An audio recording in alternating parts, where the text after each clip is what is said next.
Sebelum dilanjutkan ke materi, saya di sini akan memperkenalkan anggota kelompok saya terlebih dahulu. Yang pertama, ada Anu Eri Diki Okvian dengan NIM 122000223.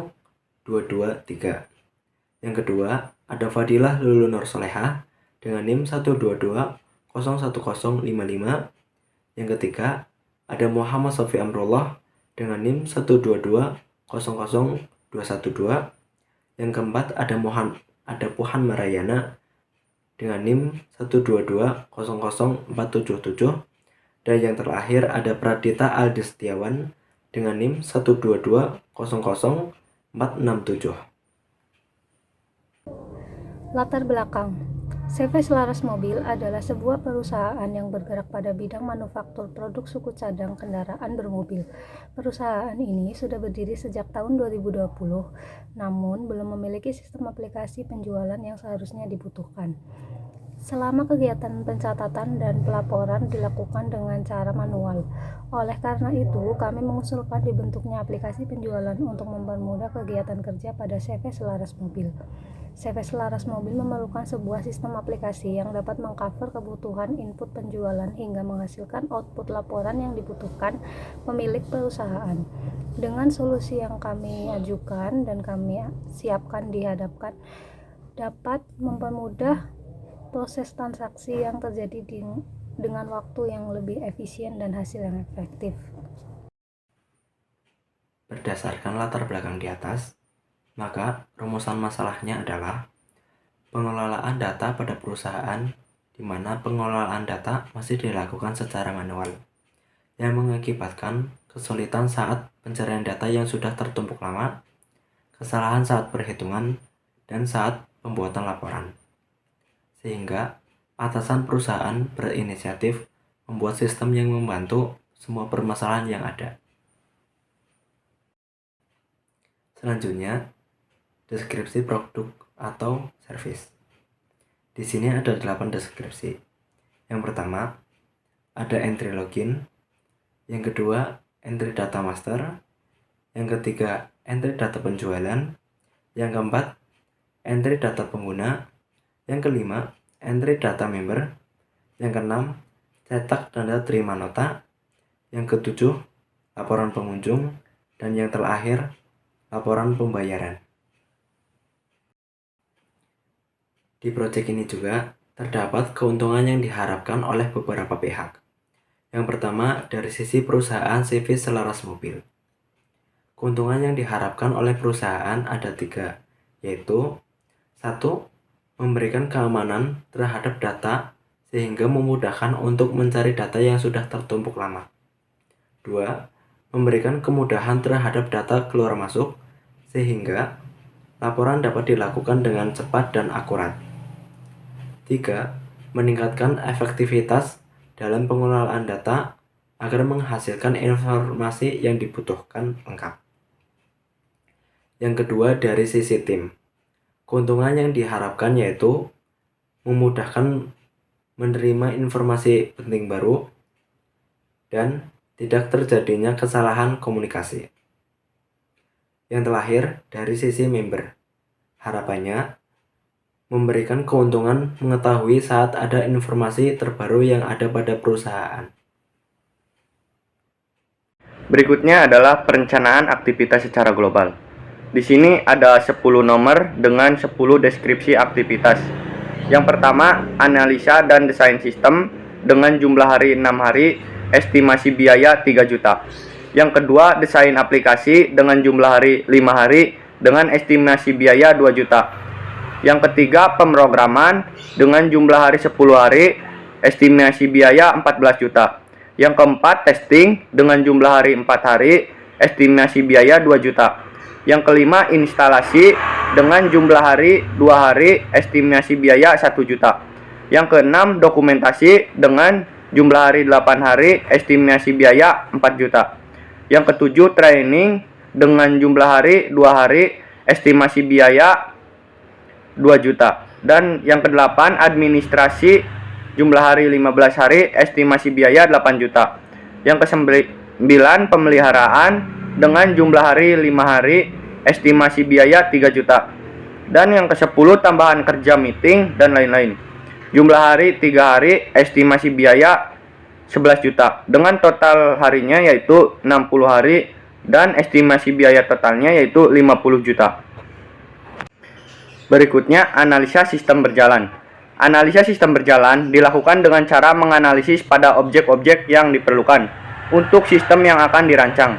Dimaksud untuk memfokuskan kepada fungsi sistem yang berjalan tanpa menitik beratkan kepada alur proses dari sistem. Dan dari hasil analisis ini divisualisasi dan didokumentasikan dengan UML melalui diagram use case, skenario use case, dan aktivitas diagram. Pertimbangan diagram tersebut ini karena dianggap mewakili secara keseluruhan sistem yang berjalan dapat dimengerti oleh user. Selanjutnya dilakukan analisa terhadap permasalahan yang ada khususnya pada bagian penjualan. Berikutnya ada analisa kebutuhan sistem. Di sini ada 9 analisa kebutuhan sistem.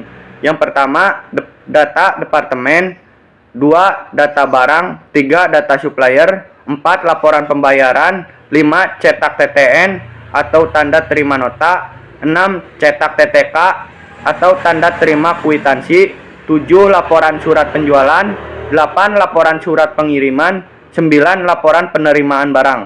Sekian, terima kasih. Assalamualaikum warahmatullahi wabarakatuh. Perkenalkan, nama saya Anueri Dikopian, biasa dipanggil Diki, NIM 122-00223, kelas 12 4A 21.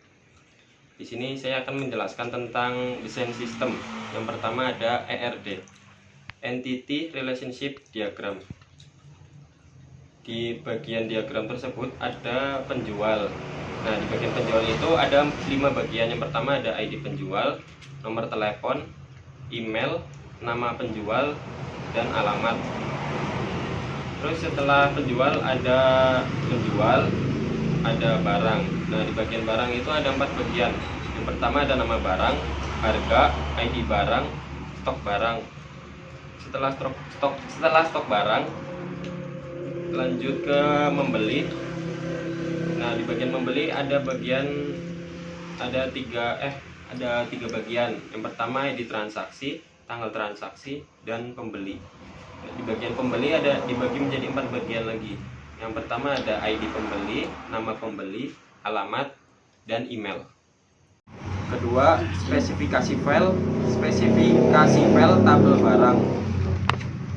Dengan yang pertama ID barang jenis varchar 5, penyortiran UTF-8 MB4 General CI, atribut tak ternilai tidak, bawaan tidak ada, komentar ubah, ekstrak hapus, tindakan lainnya.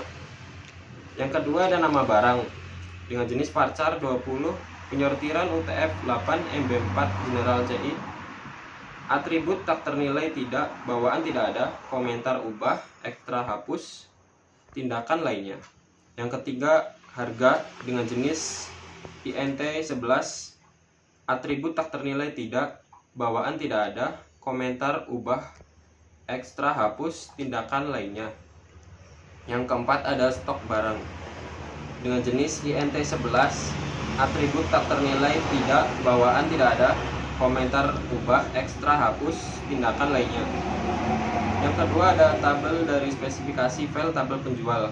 Yang pertama ada ID penjual dengan jenis varchar 5, penyortiran UTF-8 MB4 General CI, atribut tak bernilai tidak, bawaan tidak ada, komentar ubah, ekstra hapus, tindakan lainnya. Yang kedua ada nomor telepon dengan jenis varchar UTF, penyortiran UTF MB4 General CI, atribut tak bernilai tidak, bawaan tidak ada, komentar ubah, ekstra hapus, tindakan lainnya. Yang ketiga ada email dengan jenis varchar 30, penyortiran UTF-8 MB4 General CI, atribut tak bernilai tidak, bawaan tidak ada, komentar ubah, ekstra hapus, tindakan lainnya.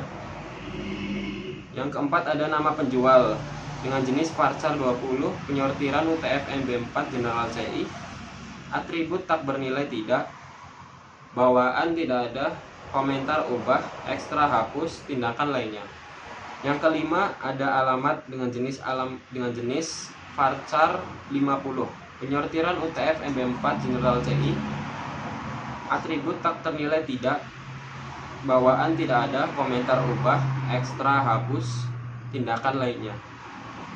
Lalu ada spesifikasi file tabel pembeli. Yang pertama ada ID pembeli dengan jenis varchar 5, penyortiran UTF MB4 General CI, atribut tak bernilai tidak, bawaan tidak ada, komentar ubah, ekstra hapus, tindakan lainnya.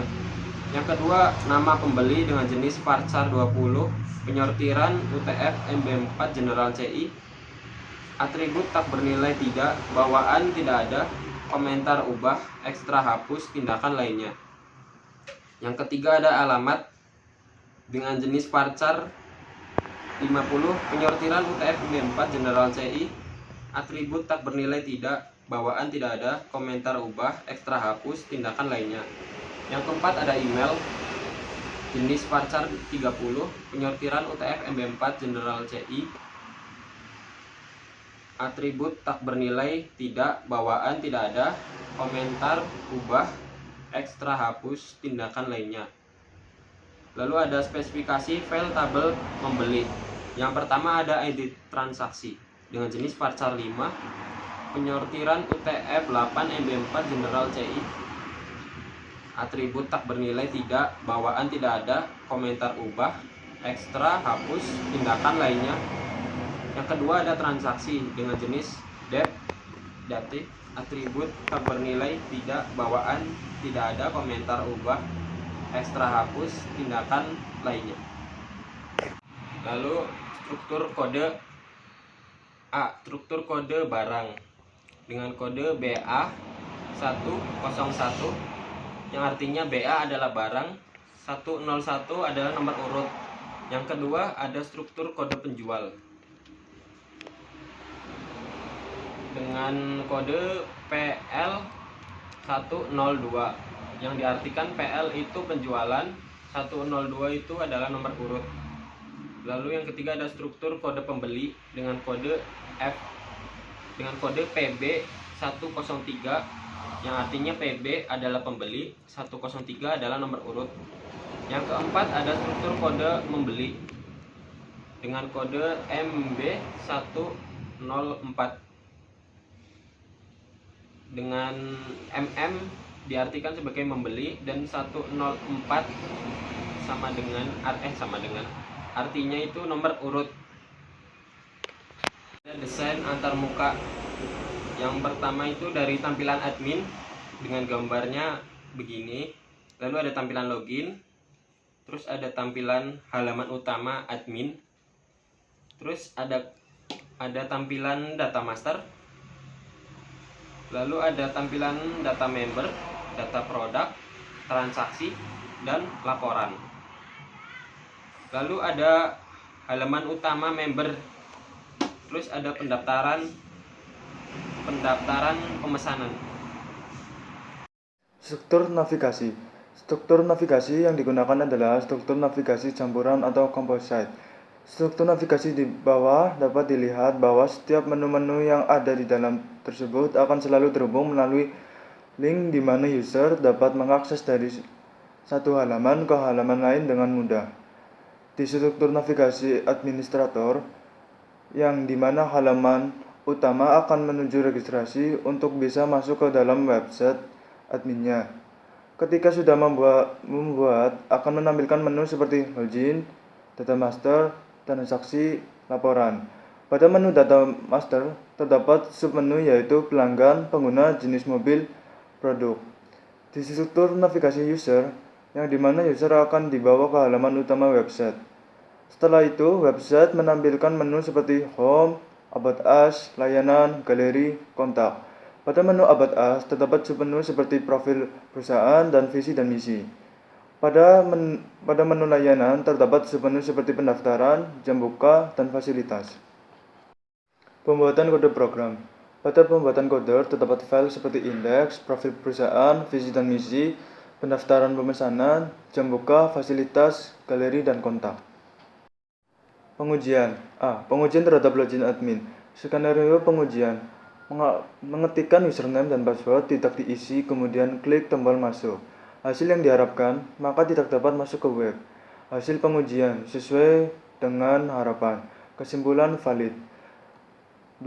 Username dikosongkan dan password diisi kemudian klik masuk. Hasil yang diharapkan maka tidak dapat masuk ke web. Hasil pengujian sesuai diharapkan. Kesimpulan valid. 3. Mengetikkan username dengan benar dan password salah kemudian klik tombol masuk. Hasil yang diharapkan maka tidak dapat masuk ke web. Hasil pengujian sesuai dengan harapan. Kesimpulan valid. 4. Mengetikkan username dan password dengan data yang benar. Hasil yang diharapkan login berhasil maka akan muncul halaman utama dari web. Hasil pengujian sesuai dengan harapan. Kesimpulan valid. B. Pengujian terhadap data pelanggan. Skenario pengujian. 1. Klik tombol insert. Hasil yang diharapkan data dapat dimasukkan. Hasil pengujian sesuai dengan harapan. Kesimpulan valid. 2. Klik tombol update. Hasil yang diharapkan secara otomatis data diperbaharui. Hasil pengujian sesuai dengan harapan. Kesimpulan valid. 3. Klik tombol hapus. Hasil yang diharapkan data yang terpilih akan dihapus. Hasil pengujian sesuai dengan harapan. Kesimpulan valid. 4. Tidak mengisi data secara lengkap. Hasil yang diharapkan data tidak bisa diinput selama masih ada yang kosong. Hasil pengujian sesuai dengan harapan. Kesimpulan valid. C. Pengujian terhadap data pengguna. Skenario pengujian. 1. Klik tombol insert. Hasil yang diharapkan data dapat dimasukkan. Hasil pengujian sesuai dengan harapan. Kesimpulan valid. 2. Klik tombol update. Hasil yang diharapkan secara otomatis data diperbaharui. Hasil pengujian sesuai dengan harapan. Kesimpulan valid. 3. Klik tombol hapus. Hasil yang diharapkan data yang terpilih akan dihapus. Hasil pengujian sesuai dengan harapan. Kesimpulan valid. 4. Tidak mengisi data secara lengkap. Hasil yang diharapkan data tidak bisa diinput selama masih ada yang kosong. Hasil pengujian sesuai dengan harapan. Kesimpulan valid. D. Pengujian terhadap data transaksi penjualan. Skenario pengujian. 1. Klik tombol masuk list. Hasil yang diharapkan data akan terdaftar. Hasil pengujian sesuai dengan harapan. Kesimpulan valid. 2. Klik tombol hapus. Hasil yang diharapkan data yang terpilih akan dihapus. Hasil pengujian sesuai dengan harapan. Kesimpulan valid. 3. Klik tombol nota. Hasil yang diharapkan nota akan dicetak dan diberikan kepada pembeli. Hasil pengujian sesuai dengan harapan. Kesimpulan valid. 4. Klik tombol surat jalan. Hasil yang diharapkan data akan dicetak untuk mengetahui barang yang akan dikirim kepada pembeli. Hasil pengujian sesuai dengan harapan. Kesimpulan valid. Pemeliharaan. A. Pemeliharaan spesifikasi hardware. Server 1 CPU. Prosesor Pentium Core 2, RAM DDR4 GB, hard disk 500 GB, 2 mouse, 3 keyboard, 4 monitor dengan resolusi layar minimum 1024x768. 5. Koneksi internet dengan kecepatan 2 Mbps. Klien 1 CPU, prosesor Pentium 4, RAM DDR1 GB, hard disk 20 GB, 2 mouse, 3 keyboard, 4 monitor dengan resolusi layar minimum 1024x768. 5. Koneksi internet dengan kecepatan 2 Mbps. B. Pemeliharaan spesifikasi software. Server 1. Sistem operasi yang digunakan seperti Windows atau Linux. 2. Aplikasi bundle web server seperti XMPP. 3. Aplikasi web seperti Mozilla Firefox, Google Chrome, Internet Explorer. Klien 1. Sistem operasi yang digunakan seperti Windows atau Linux. 2. Aplikasi web seperti Mozilla Firefox, Google Chrome, Internet Explorer. Kesimpulan, berdasarkan proses perancangan dan implementasi aplikasi penjualan pada CV selaras mobil, maka dapat ditarik beberapa kesimpulan sebagai berikut. Dengan adanya aplikasi penjualan mampu membantu perusahaan khususnya di bagian penjualan dalam melakukan transaksi penjualan, sehingga pekerjaan bagian penjualan lebih cepat karena berkurang antara 1 hingga 4 menit, tepat dan efisien.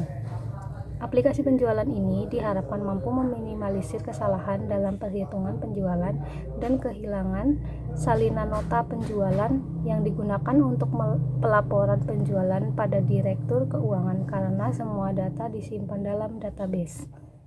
Saran 1. Pada proses transaksi penjualan, proses input kode barang yang dijual masih dilakukan dengan keyboard. Hal ini akan memperlambat proses penjualan dengan kemungkinan kesalahan pengetikan masih mungkin terjadi. Untuk pengembangan selanjutnya, proses ini sebaiknya menggunakan barcode reader untuk membaca kode setiap barang. Yang kedua, berdasarkan kesimpulan yang telah dibuat, aplikasi penjualan yang dibangun hanya mampu untuk mengurangi risiko kesalahan dan tidak sepenuhnya menghilangkan kesalahan. Maka keamanan password harus benar-benar terjaga kerahasiaannya.